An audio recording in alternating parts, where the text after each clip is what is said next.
Hey guys, it's IT Guy Tyson here, and today I've got the cg72 PC case from Fantech. So basically I'm just going to be doing an unboxing and a review of this case. You may not have heard of Fantech, but they've been around since about 2009, and their sort of whole aim is like gaming PCs, mainly aimed at like the esports sort of industry. So they do a lot of things like PC cases, PC parts, not like graphics cards or anything like that, but like the aesthetic sort of things, keyboards, mice, peripherals, gaming headsets, that sort of thing. So bit of a interesting one because they're real. This was really cheap. I paid $59.95 for it, and it came in 9 days, which is interesting because Fantech isn't anywhere in Australia that I know of anyway. So someone's obviously importing them and selling them. I got this one from eBay. So for the price, you know, I'm pretty damn interested in to see how it goes. It's got an ARGB front. Let's get to unboxing it, I guess, and seeing if it's worth the money. Awesome.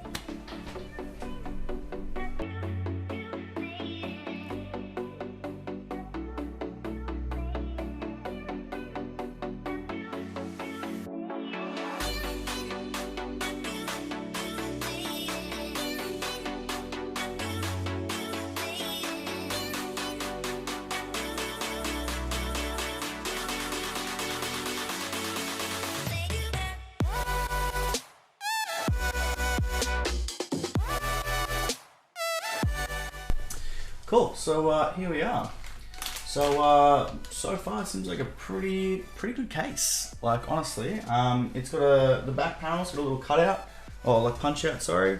So you can fit some cables in there. It's got plenty of holes for cable management and cable routing.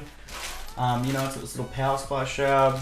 It comes with some hard drive rails because you've got a spot for 2 hard drives down here, and a spot for 2 SSDs here. You can fit a full size ATX board. Comes pre-installed with most of the standoffs there, and we've also got a couple extra in the bag here.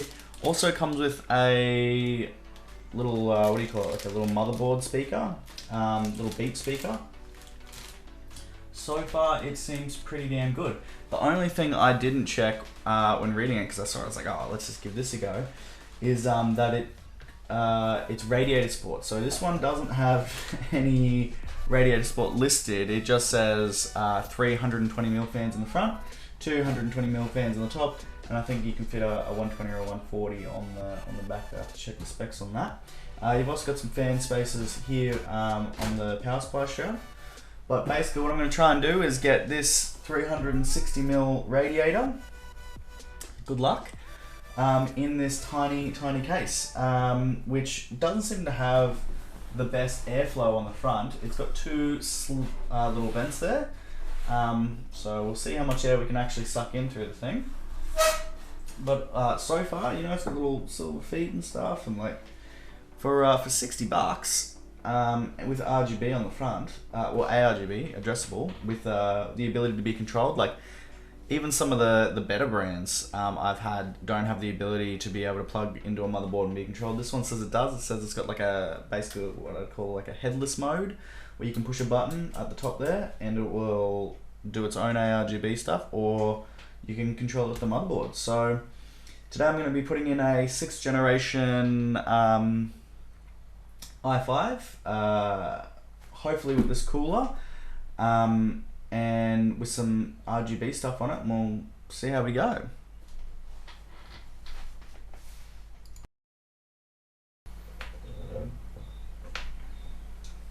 So basically this board is already pre-installed with everything. I'm just going to put this cooler on there. This is only temporary, just to see if I can fit that cooler in there first. But you know, first of all, I usually start with putting in the board together as much as possible. So that's going to go on there.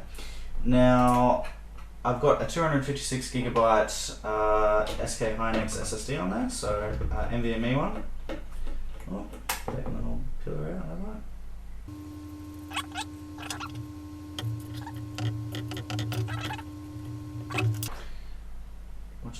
size.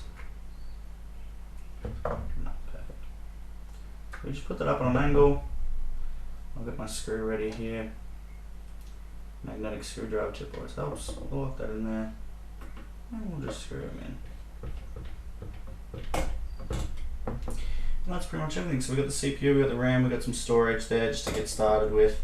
And then I'll put in probably a couple 1 terabyte hard drives or another SSD for storage, depending on what I feel like. The next thing that we're going to be doing is unboxing this 360mm radiator. So let's get on to that. Cool. So now it's time to unbox this bad boy. So I haven't actually used this brand before, but this was cheap. I'll put the price here. And I was like, oh, for that price for a 360mm radiator, I couldn't really pass it up. So hopefully it's not total rubbish, and it does a good job, and it fits.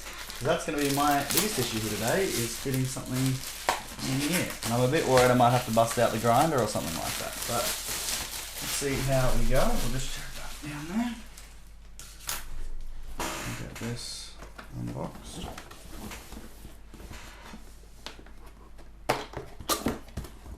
Cool. So far it seems pretty well packaged. Oh, yeah, cool. So we've got our brackets. We've got some, that's power for the fans. And we've also got the whole radiator. Oh, yeah, I don't think so.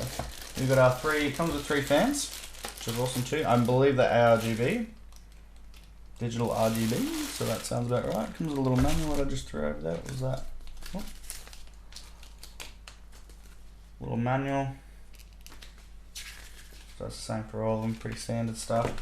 And then we have the radiator itself. So it's pretty skinny, as I would expect, which is hopefully going to be a good thing in our case. And then we've just got the pump here. So no pre-applied thermal paste, but also pretty standard and expected. The weird thing is this one's got like a little weird drain plug, which I've never seen on the AIO.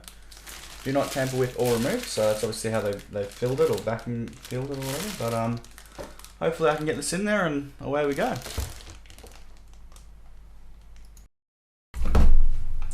Cool. So this is definitely what I don't recommend doing, but I don't really want a stock cooler, and I don't really want to drive all the way down to buy a 240mm radiator. So what I'm going to do is drill out 7 rivets. I'm going to lift the top, and I'm going to put the 360mm down the front, which should hopefully fit. Fingers crossed. And then I'm just going to pop rivet it all back together and hope that the AOI doesn't die ever. Cool. Alright, so let's get into it.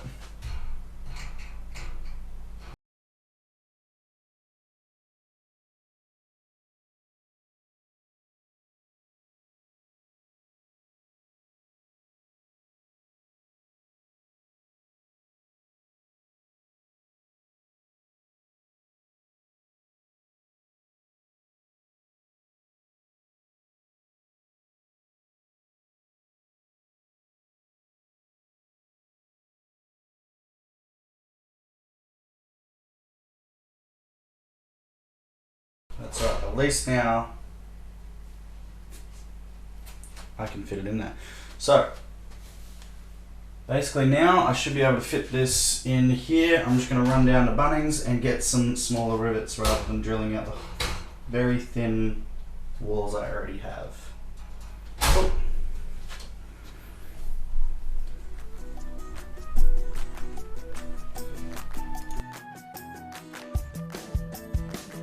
Cool. So a bit of off-camera movie magic. I popped that radiator in there, and I riveted the case back together. All I got now is a Sharpie to colour in my rivets and make them a bit black. The other thing you can do that works really well is you have some black spray paint, spray it into the lid, and just brush it on there. That's usually like the best way to do it. Even like the cheap export stuff, when you have to do this sort of crap, I mean, ideally you just don't get a 360mm radiator and try and jam it in there, because I can't even put a third fan on there anyway, so I'm not sure if it'll actually have any benefit over having a 240. But you know, we got it in there, and now all I've got to do is mount up the motherboard, the power supply, run all the cables. So I'm probably just gonna whack that all in here, and just have some little mini progress videos on that, and hopefully it'll be good. Sweet, let's do that. Right, so this is the board. I've just plopped it in there, and now I'm just gonna put the bracket on the CPU cooler. So now all I gotta do is just put a bit of thermal paste on here. I've just got Deep Cool Z3, pretty cheap stuff, but it works well. So for my thermal application, I usually just do a big old skinny X. A big old skinny X.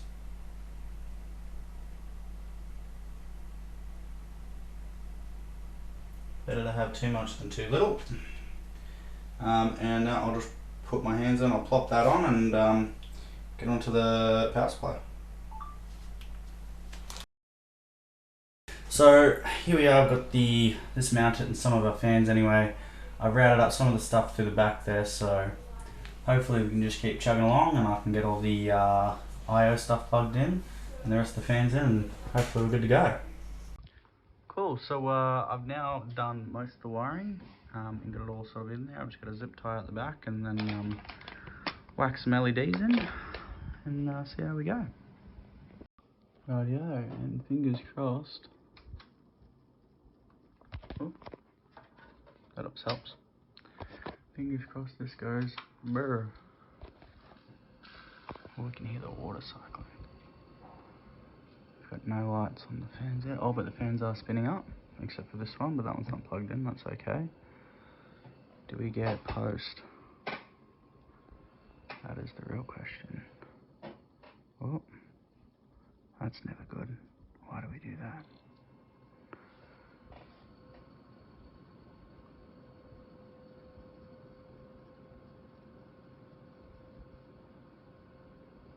Code 40. 62, 78, 79, 96, B2. Oh, that should be okay. Oh, there we go. You beauty. How good. I'll do another video once I've plugged in all those extra fans and running that extra wiring. This motherboard doesn't have a RGB header, or a RGB header I should say. So I'm gonna have to use a little manual controller for it. Oh, cool. Right, so here we are. So basically we've got everything in there, and I think it looks great. It all works great. I've just got it sitting here, obviously not plugged in anything except the Ethernet cable, just because I'm just running some Windows updates, and I don't need a screen plugged in for that. But all in all, for a $60 case, it was great. You know, it was easy to build in. It was easy as any others. I can't mark any points off for me, obviously doing all that radiator crap, because like that's my fault for not reading it. But as for a very entry-level case, like there's not really too much I can fault it for. I think the only issue I had was getting one screw in the back here, and it was just I just had to give it a bit of tough love. Everything else has fit pretty well. I mean, it is a small case, and you have to sort of like, I don't think there's anything that they've done worse than any other manufacturers. The metal and stuff is a little bit like flimsier, I guess, but like for practicality and actual use, like it's flimsy enough where it doesn't make a difference as compared to higher end cases. The RGB looks great on the front, that's in the panel. It matches up and it's very bright, as well as pretty much everything else that's gone in there. It kind of makes me regret that I didn't go and buy some RGB RAM for it. But yeah, all in all, I think this is a great case. Absolutely worth the money. And hopefully I get to try out a few more products in the future. So I'm just gonna do a little, I don't know, a little footage of the case while it's got some lights on it. And thanks for watching, guys, and I hope you like and subscribe and all that business, and hopefully I get a few more of these cases in the future. Awesome. Cheers, guys.